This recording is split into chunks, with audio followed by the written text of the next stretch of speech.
All right. Hey, I'm Jeff. And I'm Jeremy. And this is the Deathscography podcast, episode 12. Yeah. Today we're going to be talking about a record called Step Inside My Death Ray. Which is an interesting name. That is a very, yeah.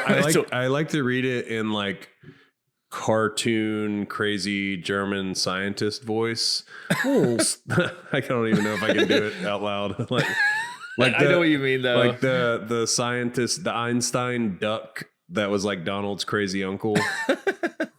Yeah. Oh, step inside my death ray. Oh yeah, that's good. All right, I got it right. I'll That's do it it. too.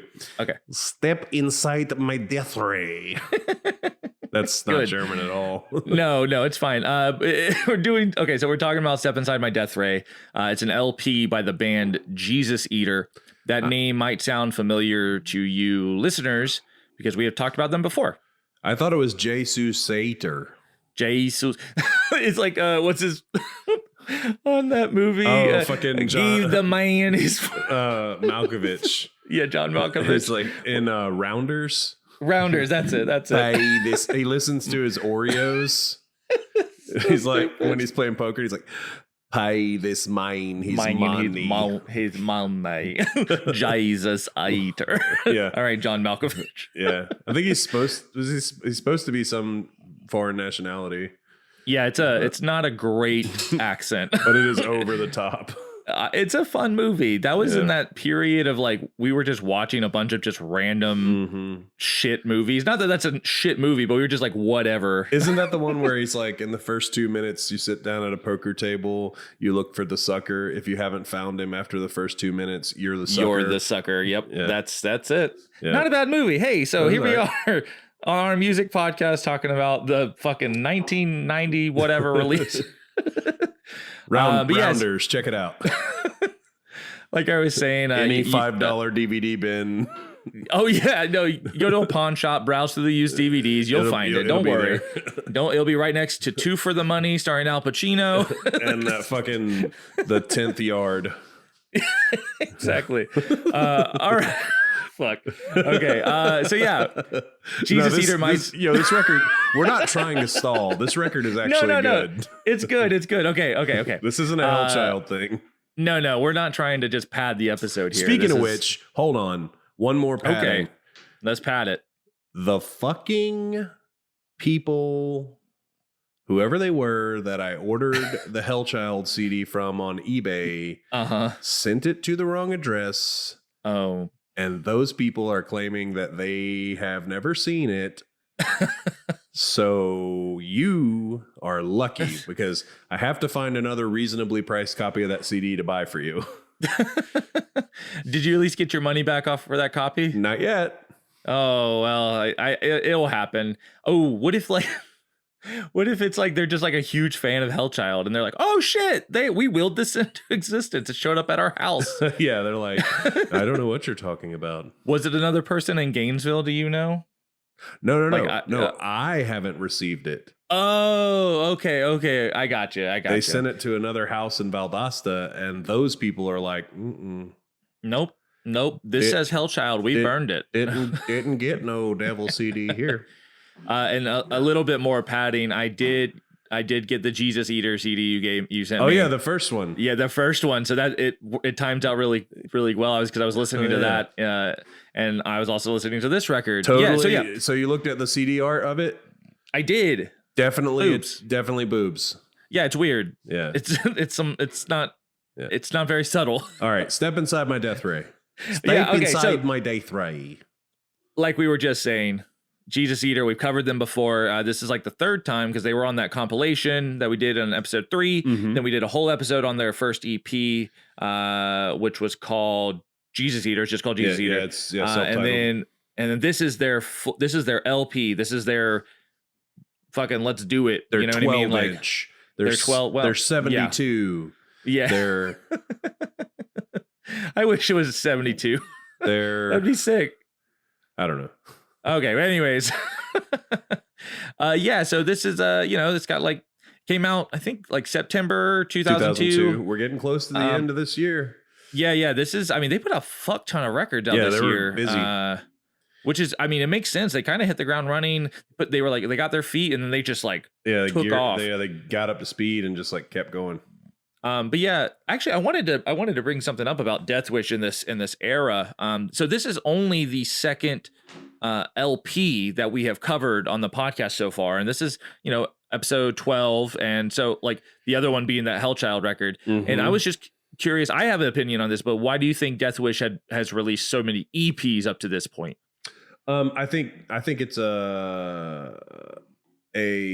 maybe a money issue. Like it's cheaper to release the 7-inch than it's cheaper to press a 7-inch, but of course this isn't a 7-inch, right? This is CDs. They're doing CDs. Well, yeah, I was gonna say this is an LP. Like this is this one. Yeah. So I think cost is definitely a factor because it definitely is cheaper to press CDs than it is records, but when you're pressing a CD, the length doesn't matter. Yeah, exactly. Yeah.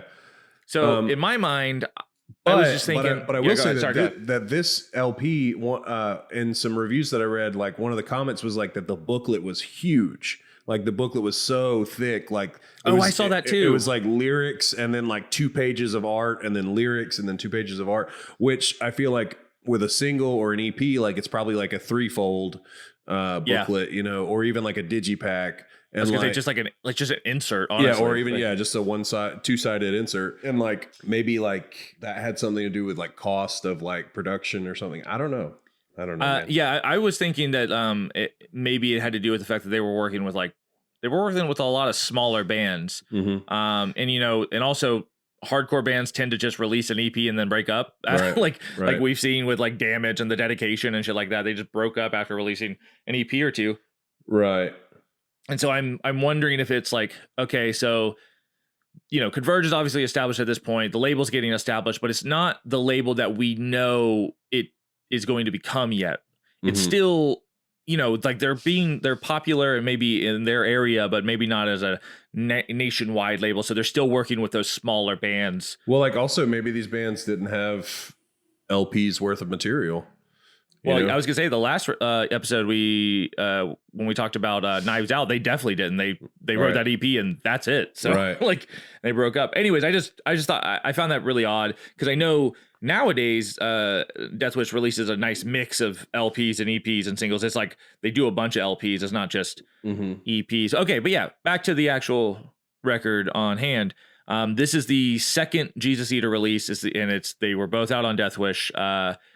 Like I said, we covered that in episode 6, and this was the final Jesuseater release. Mm-hmm. They put that EP out, and they put this out, and then I think we talked about it in the last episode, which a lot of this we probably will repeat. Like they didn't necessarily break up; they just stopped playing. Yeah. Like a sort of hiatus, but like nothing like formal. I mean, they never officially broke up, but the band's broken up. Yeah. I mean. Maybe they'll play like a This Is Hardcore or something like in 5 years or something. I don't know. But yeah, so I just wanted to say, I wanted to go right into this. I think the songs are very similar, like overall to the EP, but in a really good way. Yeah. I really like that EP. I feel like it's more of the same, but like higher production value. And, I feel like the songs are longer. Like they definitely are longer. Like more fleshed out. There were 2 songs on here. One was over 5, like one was almost 6 minutes, and one was very close to 5 minutes. For like a hardcore based band, like that's a big deal. Mm-hmm. Most of the songs were over 3 minutes long, which is so it's like almost a 40-minute long record for 10 songs. That's pretty significant. Yeah, I really liked the record. I really liked the production. I think it's better produced than the EP. Like, I mean, the EP wasn't bad, but I think this is better. Yeah, it really. So I won't get into the production. It was produced by the same guy. They went to the same studio at produced by Brian McTurnan at Salad Days. We talked about him a bunch on that last episode, but he, I feel like maybe they just had like with an LP, you have more time to hone in stuff. You're not just like EPs tend to be like in and out. We're in 2 days and you do it and you're gone. Well, also there might have been more budget. Like they might have been able to like spend more money, like pay them for more time to mix or master or whatever, like, or record even. I mean, because I just feel like the drums are so big and so like, I don't know the right, like natural sounding, like real big full sounding. It sounds like you hear that drum set in a big ass room. Yep. And they're fucking huge drums. I love it. Yeah, it's good. It's real good. But yeah, I honestly feel like, that last EP sounded really good and this sounds even better. I think that's a testament to like the producer, but also the members, like the band. How many bands with their first EP and then first LP just knock it out of the park production wise? Yeah. You know what I mean? Like, actually, they knew what they wanted. Yeah. I like read somewhere while doing some research about this record that this person was like, oh, this is the follow up to their re-recorded demo. So I guess like there's a demo version. There's a demo of the 4-song EP that existed before this. And I think that it might have like been a catalyst for the signing, like that demo, and then they just went in and like re-recorded those songs, maybe quick, right, which were like strong songs already that they'd been playing, and they re-recorded them for that record, and then this is like more fresh material for sure that expands on like the idea of the band. Definitely, yeah. I really like this record. This band's killer. I think it's a shame that like they're not. They haven't been active. I probably will never see them. How old were you in 2002? I mean, I was 12. So like I would never have even. Yeah, their last record came out when you were 12. So exactly. I wish one day they would maybe play again, and like we said, they never officially broke up. So. Yeah. It doesn't seem like there was any bad blood. They just stopped playing. Maybe it was like, maybe they got what they wanted. You know what I mean? They got the EP. They're like, we did it. We're good. Cause like the vocalist, was in Dag Nasty and Swizz and stuff. And like those bands became more, active again somewhat. Dag Nasty put out another record a couple years ago. So it's like, you do it. You play this, you got the record and you did really well, and you play a bunch of shows with your friends and you're like, all right, I'm good. Yep. Like they've already done the huge forever lasting bands with Dag Nasty and stuff like that. Right. But yeah, so yeah, the let's see. There's a song I'm trying to remember. It's like it's number 7, Bloodworms and Cigarettes, which is a fucking weird title. Yeah. I love the killer intro. It's like these super slow, heavy drums, and it really showcases the heaviness of the band without like, it's not like a breakdown. It's just like a super like not drony, but like sludgy, big. Like you were talking about the production of the drums, you can hear the room it's in. Yeah. I fucking love it. I feel like they I had that on repeat. I feel like they kind of amp up everything on the record. Like the stoner aspect is amped up. The vocals are like more aggressive. Like they're like somebody in this review I read, it was like he's yelling, but he's yelling in key. Like he's doing it. He's not singing, but he's yelling in key. It's cool. Yeah, I like it a lot.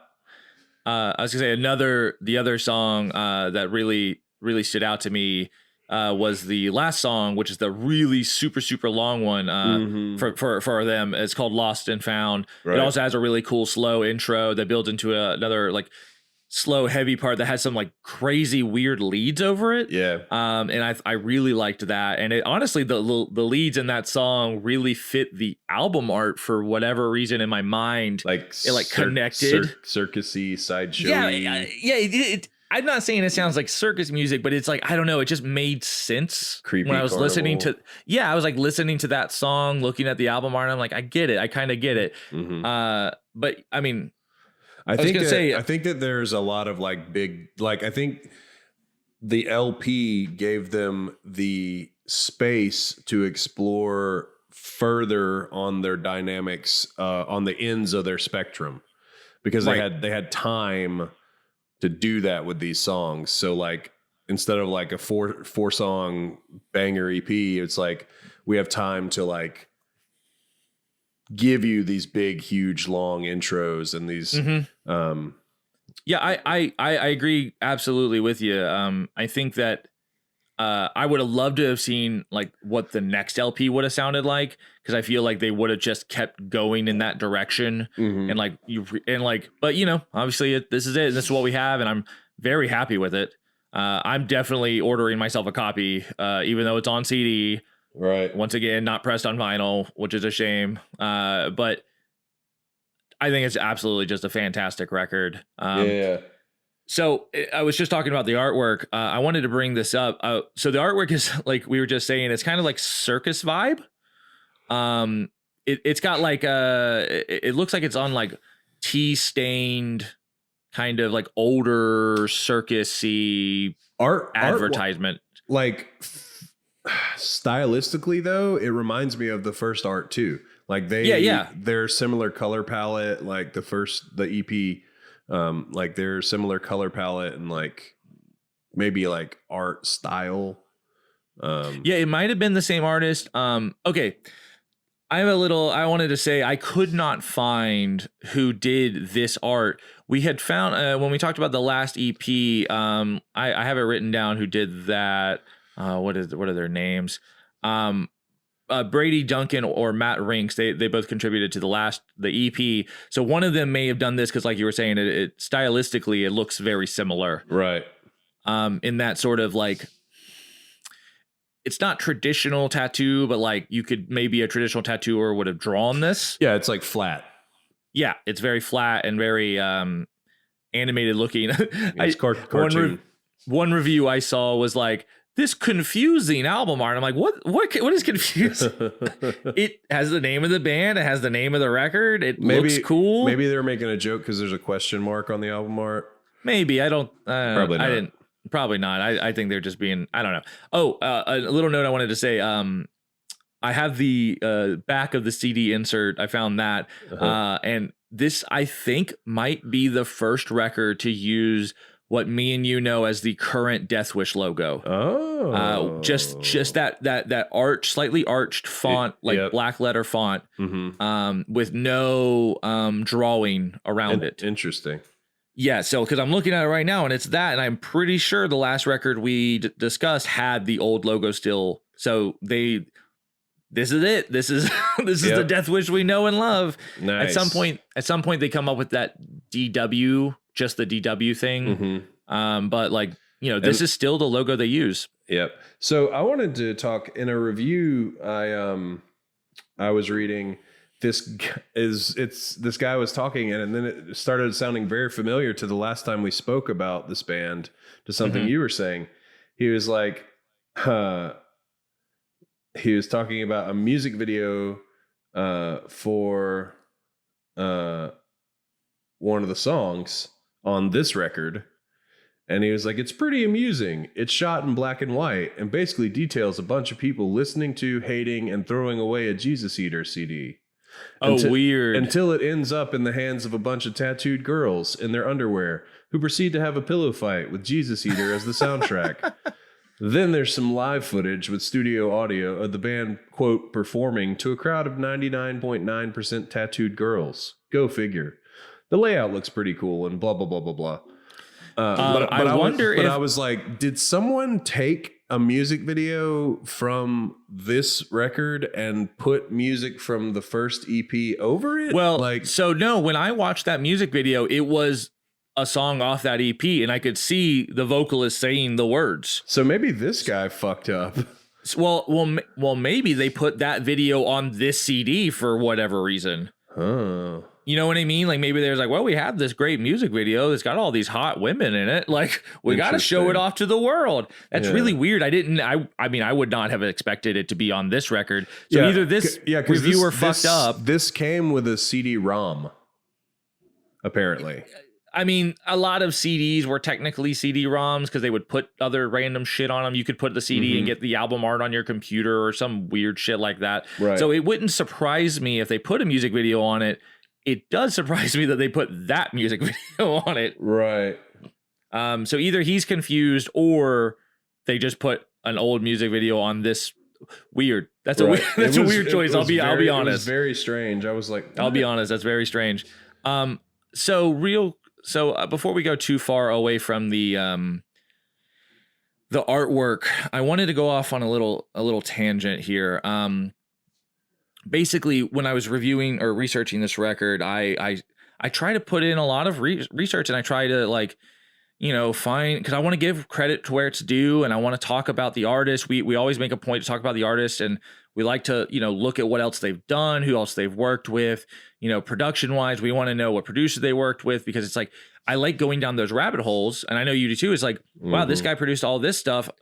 I've never heard of this band. Maybe I'll like this band, et cetera, et cetera. And I just wanted to say that, first off, I wanted to say that I think Deathwish is doing a really great thing. Nowadays, they have all of their releases, minus maybe like one or two, up on their Bandcamp, right? Which is already a big deal, especially because this record existed before Bandcamp was even thought of, and this record existed before Spotify was even thought of. But Deathwish has gone out of their way to make almost all of their music available digitally, and I think that's really amazing.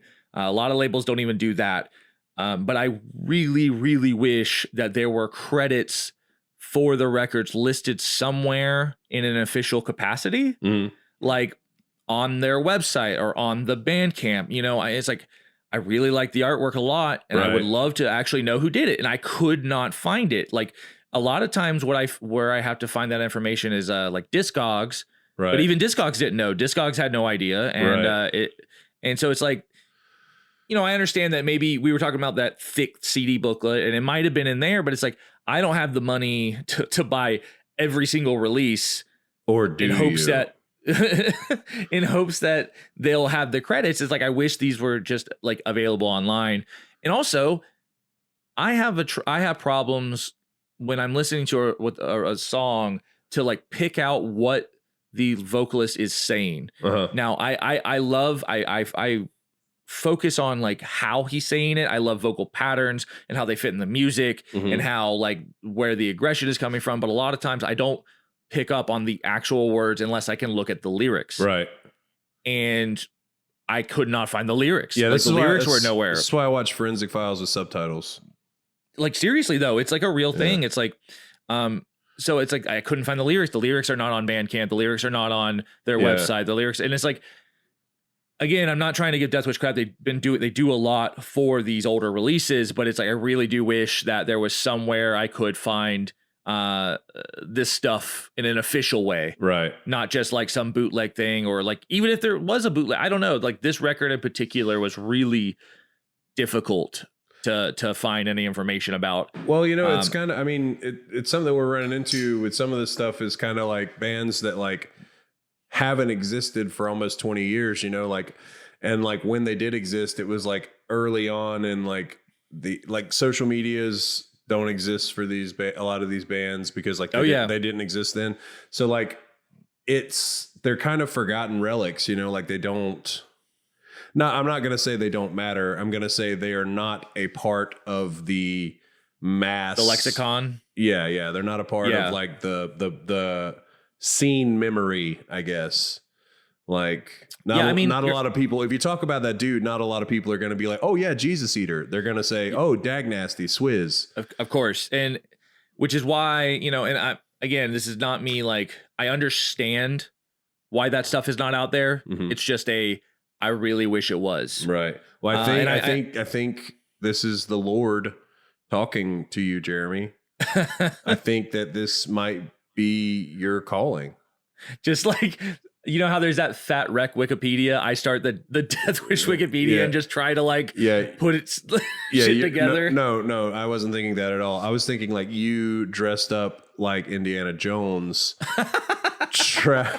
traveling all over the world, finding like CD booklets, and like having to like traverse like booby traps and stuff in like old like closed down CD shops. I was gonna say there's like a CD on a platform, and I take out a bag of sand, and I'm trying to get the weight right. You got a bag of saltwater taffy, and you're like, and you put some let me eat this one. You put it in your mouth. Just right. Okay, good. But then you take shit. the taffy bag back because you're like, I'm not leaving my taffy. I bought this. This is my taffy. And then a fucking a giant boulder. Yeah. Okay. Yeah, yes. Do you know what Indiana Jones? Yeah. Have you heard about that? Apparently they're making a fifth one. I didn't even know there was a fourth one. Ha ha ha ha ha ha. It doesn't exist. Anyways, I had to say it. And honestly, what we're doing here, me and you, with this podcast is putting maybe not a lot of attention. It's putting some attention. Yeah, a lot that's a strong word. Tens of people are paying attention. It's putting some attention on these bands that maybe not necessarily anyone's really heard of. And not to say that Jesuseater was a small band, but like you were saying, they're just not really talked about in today's world. And so I fucking love this record. I never would have heard of them if we hadn't have done this. Same. And I'm really glad we have. And I'm really glad that we're able to put them out there a little bit more. Yeah, and I want to put this out there to friend of the pod, Jesse Brady, purveyor of Let's Rate Absolutely Everything. I want you to rate the 2 Jesuseater records. Yeah, Jesse, do that. I want to Let's make that happen. I want to listen. I want you to listen to them and rate them. And he's like, tell us why you don't like them. Yeah, he's just like 2 out of 10. Yeah, 2 out of 10. That's what his voice sounds like, dude. He's not returning any of my calls currently because I was like, yo, you should rate all of the Insane Clown Posse records. That was like a week and a half ago, and he has rated one of them, the first record. He's moved on. He went on to Atreyu or something. He's like, I can't. And he rated Carnival of Carnage 1 of 10. Well, yeah. Because not only is it Insane Clown Posse, but it's Insane Clown Posse in like 1993. So it's like just extra wrong. bad.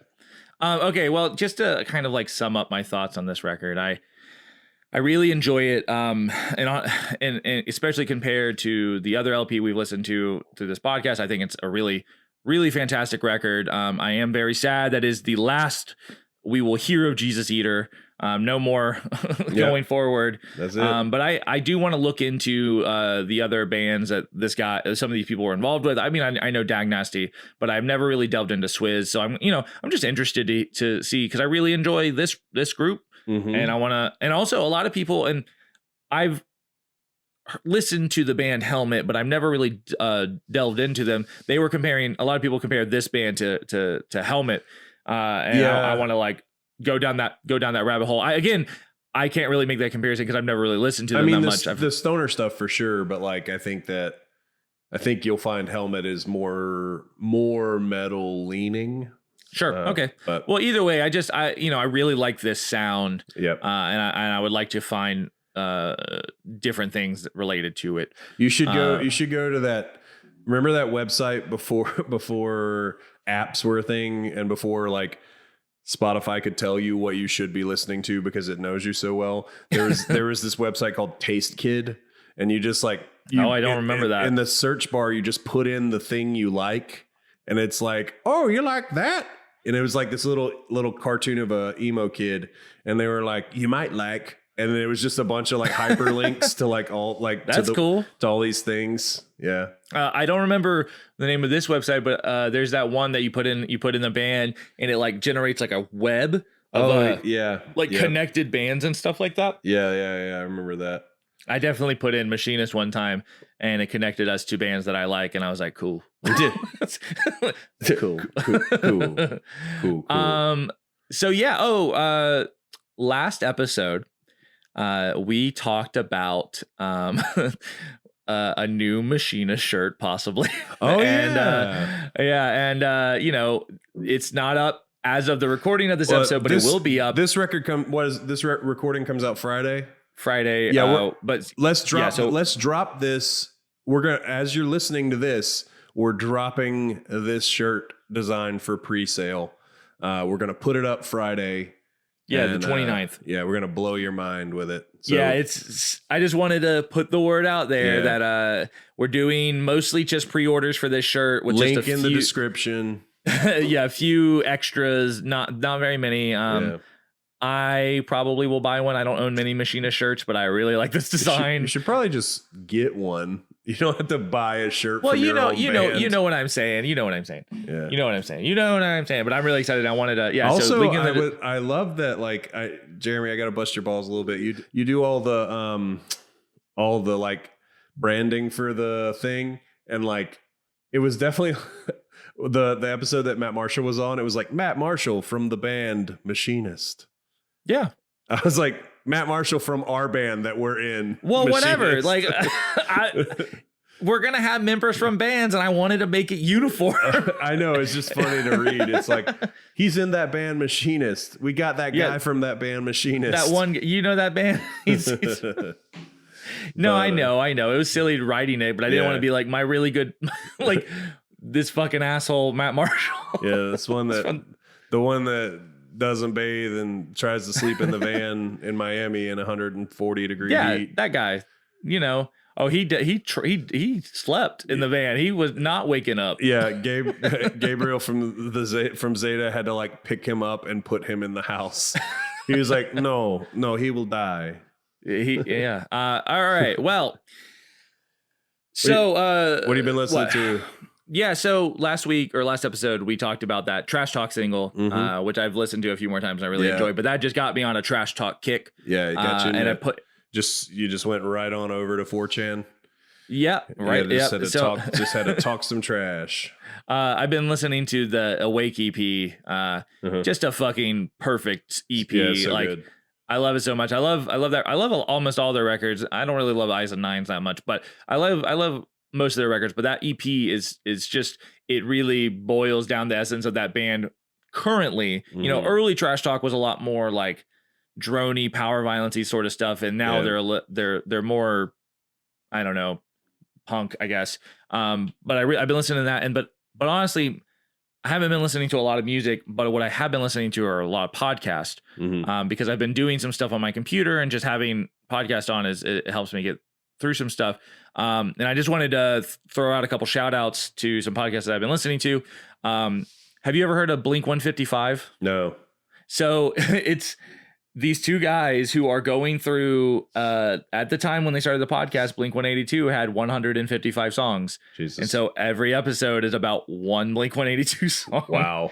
But like the way I got into it is I had heard of them a bunch, because my friend Sam Coons really likes them, or likes the podcast, and but their most recent episode has Deathwish alums Greet Death, the band Greet Death, on there, and I was like, oh shit, well, you know, and so I went back to listen to a couple episodes, but it's fairly entertaining, and I mean, but the premise of the show is they're going through every fucking Blink 182 song. That means that good or bad. That means they have a whole episode about that one where it's like shit, piss, fuck, cunt, cocksucker, motherfucker, tits, fart, turd, and twat. I fucked your mom. This is an explicit episode. I wanna suck my dad. Oh shit, is this thing on? Oh, that's the whole song. Yeah. I mean, you know, they were singing about being grounded when they were like 25. Yep. So like that's, and then another podcast I've been listening to is, so there's a band called Sparrows. Yep. They're from Canada. They're friends of mine. I think not friends of mine. No, they're not friends of yours. Nope. They shunned me. They're playing Fest this year. I will not be there to see them.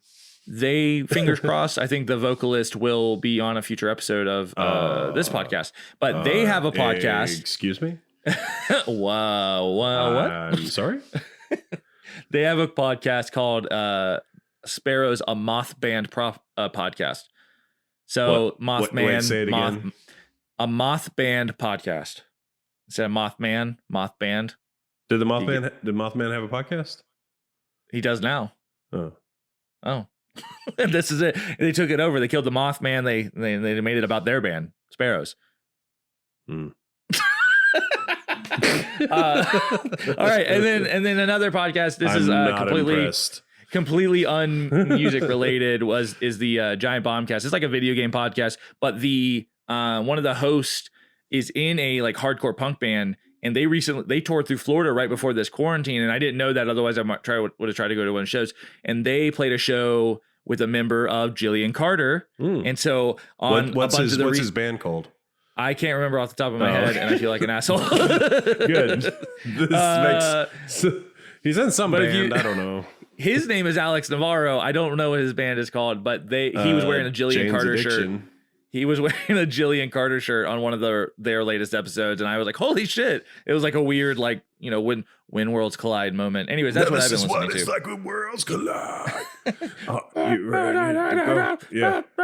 Well, I can tell you what I'm about to be listening to. Powerman 5, When Worlds Collide by Powerman 5000. I mean, you're gonna be that Tony Hawk remake. They're gonna be on it. So, God, dude, the guy from Trapped was like, Headstrong's definitely on the Tony Hawk remake, but none of these haters' music is. Fucking, God damn it! Fuck that guy. So I didn't know that. Fuck that guy. So hard. Fuck him so hard. Okay, well, if we're doing podcasts, I've been listening to the Dead Meat podcast, which is one of the biggest horror movie podcasts, but I will not be listening anymore because they totally shit trashed Lake Placid. Is that the alligator movie? Yeah, no, it is the crocodile movie. Oh, I'm sorry. With amazing acting from Brendan Gleeson and Oliver Platt and Bill Pullman. Bill Pullman. And Betty White. This is where Betty White calls all the cops cocksuckers and motherfuckers and stuff. I thought you were about to say this is where Betty White got her start. No, I was like, what? No, she was like 70 in that movie, and she got amazing. Her start.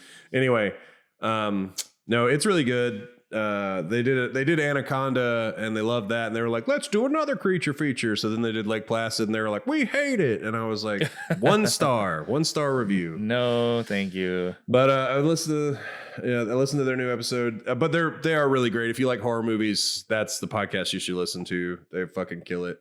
And then I've been listening to, there's a new EP by a newer band out of Portland called Dry Socket. Okay. It's on Proud and Ugly in Europe. I can't remember the label that it's on in the US, but the EP is called Shiver. Drew Clegg from Kill Me Please is in that band playing guitar. Cool, new band. I didn't realize. Yeah, and he's the guy that did the music for my side of the split that I just put out with Ick. Right. And but it's real good. It's hyper political and I'll check it out. I mean, obviously I like Kill Me Please. We did that split with them, but I'll have to check out this band, Dry Socket. Yeah, it's good. Dry Socket. I think there's a band Spotify, I think there's a band from New Orleans called Dry Socket. I don't know if it's on Spotify yet. I was listening to it at Idiot Tech where it was like premiere streaming or whatever. Gotcha. But it's sick. But yeah, I've been doing that and listen. That's really the only new band I've been listening to, and I'm still playing Borderlands 2. Yeah, absolutely. Actually, right before this podcast, our friend Matt Zagorski texted me and said he got a Switch with Animal Crossing. So I'm excited. Wait a minute. You mean he got it for his birthday, which is today? He's happy birthday, Matt. He's 30 years old. He's old man. He's old. Yeah, he's old. I'm not turning 30 next month. I'm not turning 34 next month. Yeah, I'm excited because I have like 5 million of the currency in my bank and nothing to do, and I'm just gonna send him like $1 million. Just be like, just here. I don't know. Happy birthday, Matt. I don't know what any of that means. Money. You can exchange it for goods and services. Well, no, I know what money is. Capitalism is like, yeah, I know. I'm just fucking around. Okay. So in reference to Animal Crossing, I don't know. Next episode is going to be on the EP called The Rains by the band Some Girls. And don't we have a super extra mega awesome sexy guest? I don't want to say it out loud, but we do. And you guys are going to have to tune in. Super mega extra saucy? Extra saucy. Swalsy. We'll have a special guest on that one. He's literally emailing us right now to cancel. Yeah, he's like, no, I'm done. Yeah, he's like, oh no, I heard what you called me. You called me Swasy. I heard what you said on that, John. I'm done. I'm done. Yeah. There's a little hint. Haha. All right.